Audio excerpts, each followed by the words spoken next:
নমস্কার বন্ধুরা, আজকে আমি তোমাদের একটু নতুনত্ব বাঁধাকপি রান্না করে দেখাবো। তো দেখো, তার জন্য বাঁধাকপিগুলোকে আমি এরকম মিহি করে কুচিয়ে নিয়েছি, আবার ধুয়েও নিয়েছি। এবার একটা মশলা তৈরি করে নেব। মিক্সির মধ্যে আমি 2 চামচ সাদা সর্ষে, 1 চামচ চালমগজ আর কিছুটা কাঁচা লঙ্কা আর সামান্য জল দিয়ে আমি একটা পেস্ট বানিয়ে নেব। এবার কড়াইতে আমি কিছুটা সর্ষের তেল গরম করে নেব। তারপর এর মধ্যে আমি 1 চামচ কালো জিরে আর 2টো শুকনো লঙ্কা ফোড়ন দেব। ফোড়নটা যেই ভাজা ভাজা হয়ে যাবে তখন এর মধ্যে দেব আমি 2টো কুচনো পেঁয়াজ। পেঁয়াজটাকে একটু ভেজে নেব।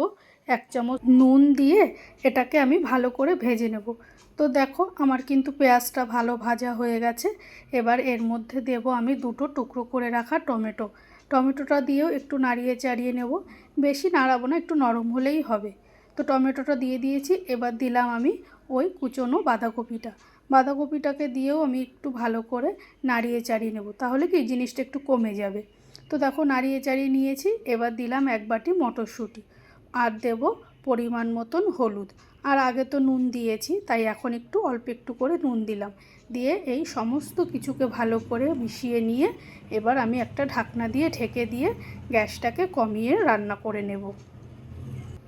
তো দেখো, ঢাকনাটা তুলে আমার কিন্তু সমস্ত কিছু ভালো করে কিন্তু সেদ্ধ হয়ে গেছে মোটামুটি। আর যা জল বেরিয়েছে তাতেই সেদ্ধ হয়ে গেছে, আমি কিন্তু আলাদা করে জল দিইনি। এবার ওই যে মশলাটা করেছিলাম সেই বাটা মশলাটা আমি দিয়ে দিলাম।